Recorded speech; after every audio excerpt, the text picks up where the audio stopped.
Ça, c'est moi. Est-ce que j'avais imaginé que 20 ans plus tard, je raconterais ma vie dans des inconnus? Je crois pas, non.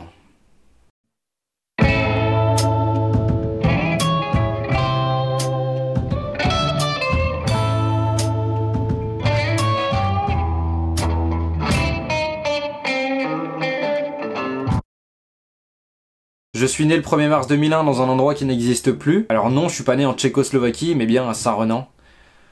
C'est un endroit qui n'existe plus parce que la maternité où je suis né a été détruite. Quand je suis né, ma vie était déjà un bordel car j'avais le cordon ombilical autour du cou. Et mon père a raté ma naissance car il fumait une clope. Super. Après avoir appris à marcher et à faire mes lacets, rentre à Sainte-Anne à l'âge de 3 ans. Transition. De Poudalmézo, la streetzer, comme on l'appelle dans le milieu. C'est dans cette école qu'on forme aux bases de la vie. C'est-à-dire couper et coller du papier, apprendre à faire autre chose que baver et dire gaga, mais aussi et surtout, à jouer aux billes avec mes gars. Après toutes ces conneries, on passe un cran au-dessus. Je parle bien évidemment du collège Saint-Joseph. Ouais, j'ai été que dans des écoles privées. Tu veux te battre? Pas moi. Pourquoi? Je sais pas me battre. Super. Alors au collège on découvre tous un peu la même chose, hein. C'est-à-dire les joies de la hiérarchie. Imaginez un triangle dans lequel on classe en bas les paumés, au milieu arrive la classe moyenne, donc c'est ceux qui ont tendance à suivre les stars du bahut sans faire trop de bruit. Et quand je parle des stars du bahut, je vise bien évidemment les populaires. Alors les populaires c'est généralement chez eux que tout se passe. C'est avec eux que t'es au courant des... Ouais, t'as entendu, Laurent, elle a fait une gorge profonde à Mickaël dans les toilettes. Je déconne, putain, on est qu'en 6ème, calme-toi mon petit pote. Enfin là je rigole, mais nous dans notre collège on a un 3ème qui est sorti avec une 6ème. Ouais. Bah pour te la faire simple, en 6ème tu rêves que d'une chose, c'est qu'à la cantine il y ait des frites, alors qu'en 3ème t'as déjà les poils sur la bite. Bon, on va dire que vous voyez assez simplement le problème. Pour en revenir avec son découvre au collège, il y a le jugement des autres, les téléphones, les réseaux sociaux, le harcèlement. Ça va très vite, hein. Alors je peux vous dire qu'avec ce cocktail, bah généralement le collège c'est pas trop une période qu'on oublie, tu vois. Pour ma part, quand je suis arrivé en 6ème, j'étais le mec assez timide qui faisait des vidéos sur YouTube. Sauf que les gens se moquaient de moi. Assez gentiment, je le précise, hein, c'est pas une année que j'ai mal vécu. Mais malheureusement, suite à tout ça, j'avais pris la décision de supprimer ma chaîne YouTube. C'était du gaming, hein, donc rien à voir avec ce que je fais maintenant. Mais c'est bien dommage parce que ça aurait été de très belles archives de ma personne avant que je devienne l'adolescent qui me ressemble un petit peu maintenant. Heureusement, si on sait quoi chercher, on peut retrouver 2-3 petits trucs qui traînent au fond d'internet.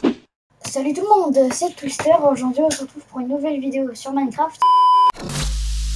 Après la 6ème, il y a la 5ème. Et je sais pas si c'est la puberté ou autre chose, mais cette année-là, je deviens une toute autre personne. La timidité, ça dégage, et ça laisse place au mec qui adore faire des vannes et qui est fan d'Amixem au point de reproduire ce pourquoi il était connu à l'époque. Ouh, c'est vraiment Jobol et Yamakazile. Et Oh, Shiraishi. lol. Gênant. La 4ème était pas une année super facile pour moi. En cours, je branlais pas grand chose et pendant une période, j'étais harcelé parce que j'avais cherché la merde. Et généralement, quand on cherche la merde, bah, on la trouve. Les réseaux sociaux ont eu un rôle majeur dans cette histoire. C'est à cause de ça que j'ai pris cher, mais c'est aussi grâce à ça que j'ai pu en parler. Quand quelqu'un crée un groupe Facebook avec comme titre Tous contre Alvin, faut pas s'étonner qu'après la personne ait des idées noires, quoi. Heureusement, j'en ai parlé à un pote qui lui en a parlé aux bonnes personnes. Donc on peut en quelque sorte dire que ce pote m'a sauvé. C'est parce que j'en ai parlé que cette histoire s'est arrêtée. Donc si vous subissez quelque chose que vous considérez comme pas normal et que vous n'êtes pas heureux, parlez-en autour de vous, ça ne pourra aller qu'en s'arrangeant. En 3ème, j'ai pas grand chose à dire. Comme j'en branlais pas une l'année d'avant, je me suis retrouvé en 3ème dite professionnelle. Comprenez 3ème pour les branleurs, hein. Attrapé au flag mon délire. Voilà, il est en train de branler, regardez.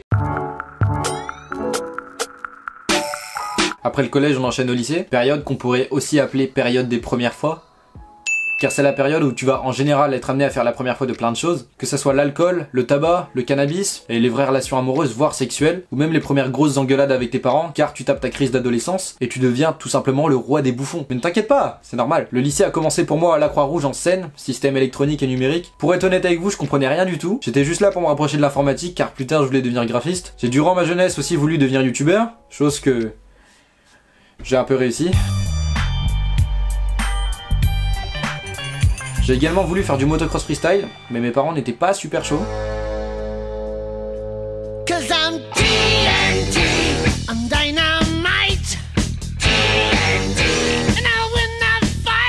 Je comprends toujours pas pourquoi d'ailleurs. Et pour finir, durant mes 11-14 ans, j'étais quelqu'un de très renfermé sur moi. Je passais mes journées à jouer devant mon ordi avec des inconnus partout dans le monde et ça m'a créé des souvenirs que j'oublierai jamais. Je jouais énormément à San Andreas multijoueur, je jouais aussi à Garry's Mod, mais j'avais surtout une grande passion.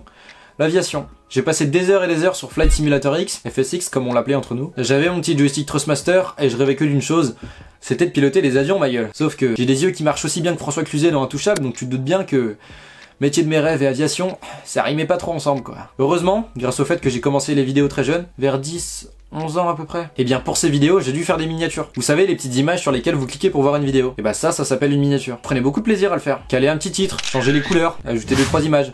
Et bah ça, c'était ma cam. Patate! Et comme pour commencer les études sup dans le domaine, il fallait juste un bac, peu importe lequel, je me suis pas vraiment pris la tête durant mes années de lycée. En parlant de lycée, on va justement y revenir. Après mon année un peu nulle, que ce soit par rapport à la filière choisie ou à mes projets de vie, arrive la fameuse réorientation. J'arrive à Jaoué, en commerce, je fais mes années de première et terminale sans trop me prendre la tête, je deviens majeur et j'obtiens mon bac pro commerce à ça d'aller au rattrapage, parce que j'avais pas trop révisé en fait pour le bac. L'été qui suit, j'obtiens également mon permis au bout de la 3e fois. Parce que c'est la vie, écoute, hein, je suis pas Schumacher, hein. Heureusement j'ai envie de te dire. Après un parcours scolaire presque normal, on passe aux études sup, ou au gros bordel, appelez ça comme vous voulez. Je commence un bac plus 2 en 1 an au Brest Open Campus en tant que développeur intégrateur de médias interactifs. En gros, je fais des sites internet et un peu de motion design. Le motion design, c'est de l'animation en vidéo. Et par exemple, l'intro d'Inoxtyle, c'est du motion design. Bref, je fais mon année et tout se passe bien jusqu'en mars 2020, car le Covid arrive en France et donc c'est un peu le souk. Donc ça devient un léger bordel pour moi, et pour vous la faire courte, mon école m'a bien baisé le cul. Mais ça mériterait une vidéo entière, donc je vais pas m'étaler maintenant sur le sujet. En novembre 2020, Macron annonce le 2e confinement. Nous sommes en guerre. Par la même occasion, j'apprends que j'ai pas eu mon diplôme, toujours à cause de mon école qui a bien joué avec mon trou de balle. Je vous le rappelle. Gros coup dur pour moi, parce que j'avais pas envie de perdre une année et puis en même temps, j'avais pas le choix. Depuis le premier confinement, l'idée de recréer du contenu sur YouTube m'avait traversé l'esprit. L'été qui a suivi ce confinement, j'avais commencé à acheter du matériel. J'ai pris un trépied, un micro, après j'ai filmé avec mon iPhone. J'avais tourné une vidéo que j'ai jamais montée parce que j'avais tout simplement oublié comment monter des vidéos, parce que ça faisait des années que j'avais pas fait ce genre de truc, tu vois. Du coup, pour en revenir au moment où j'apprends que je peux pas continuer les cours, la grande question arrive. Qu'est-ce que je vais branler de ma putain de vie ? J'ai toujours été un flemmard, mais là c'était différent car je me disais, ok Alvin, t'as 19 ans, est-ce que tu veux vraiment passer les meilleures années de ta vie, c'est-à-dire la tranche d'âge 20 à 30 ans, à tout faire pour que le reste de ta vie soit bien, sans être sûr qu'elle soit bien? Je veux dire qu'à tout moment la vie peut basculer. 22 ans, on me diagnostique un cancer du sein, car oui, un homme peut avoir le cancer du sein. 23 ans, je décide de faire une chimio, 24 ans, la chimio marche pas, je décède. C'est con. Flemme. Flemme de fou. Admettons j'ai 24 ans, je suis à une semaine de crever dans mon lit d'hôpital, et là je me demande... Qu'est-ce que j'ai branlé de ma putain de vie? Ça veut dire que j'ai toujours vécu à Ploudalmézeau? Quand j'étais ado, j'ai eu la chance de visiter Londres pendant 2 semaines. C'était pas ouf. Et là, je suis à une semaine de clamsé et je me dis... Putain, il y a encore 1000 choses que j'aurais voulu faire. Travailler de 8 à 17 pendant 40 ans. Tout ça pour mettre de côté pour une retraite que t'es même pas sûr d'atteindre. La flemme. Alors tu vas me dire, oui mais à 60 ans tu seras tranquille pour faire ce que tu veux, t'auras ta petite famille et tout. Oui mais sauf qu'à 60 ans j'aurai 60 ans la putain de ta race. Tu penses vraiment que quand je serai un vieux con aigri, j'aurai les mêmes opportunités et la même énergie que j'ai maintenant? Et là d'autres pourront me dire, ouais tu te prends pour qui? C'est pas le monde des bisounours ici. Mais j'en ai rien à foutre. Je vais tout faire pour que ma vie, ça soit le monde des bisounours. Alors oui, peut-être que quand je serai vieux, je vais regretter d'avoir fait ce pari-là sur la vie. Je vais regretter de ne pas m'être bougé le cul pour trouver un CDI. Je vais regretter de ne pas m'être rapproché d'une partie de ma famille. Mais je m'en fous. Quand t'es jeune, les vieux, ils passent leur temps à te rabâcher qu'il faut profiter. Et moi, depuis quelques temps, j'en ai marre de traîner avec les mêmes gens. J'en ai marre de voir les mêmes paysages quand je sors chez moi. J'en ai marre d'avoir autant de personnes qui me disent que mes vidéos déchirent, alors qu'il y a plus que 3 pecnos qui partagent mes vidéos sur Insta. Du coup, la chaîne stagne. Du coup, ça démotive. C'est un tout qui fait que j'ai besoin de voir ailleurs, j'ai besoin de quelque chose d'autre, j'ai besoin de ne plus voir certaines gueules et j'ai besoin de rencontrer des nouvelles. Tout ce que je dis dans cette vidéo, ça ne concerne que ma personne évidemment, certains vont me prendre pour un taré, d'autres vont peut-être ouvrir les yeux sur ce qu'ils veulent vraiment faire de leur vie. Je vous laisse réfléchir sur tout ce que je dis dans cette vidéo. De mon côté, j'ai plus qu'une chose à ajouter. Dans quelques semaines, je pars seul, à 16 000 km, vivre une aventure qui, je l'espère, va être incroyable. Et évidemment, je vous emmène avec moi.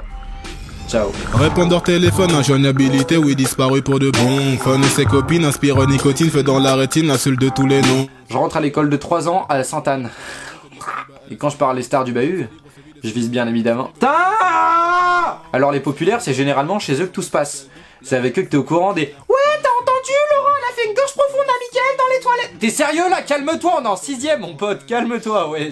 Franchement, calme-toi, s'il te plaît, je vais chialer, calme-toi. Je déconne, putain, calme-toi, on est qu'en truc...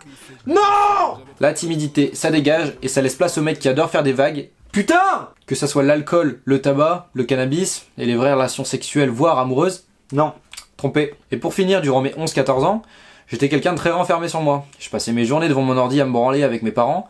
C'était vraiment une superbe époque, quoi. L'été qui suit, j'obtiens également mon permis au bout de la 3ème... Wow, les postillons de bâtard! Gros coup dur pour moi parce que j'avais pas envie de perdre une année et puis en même temps nique ta mère la pute quoi. Ciao.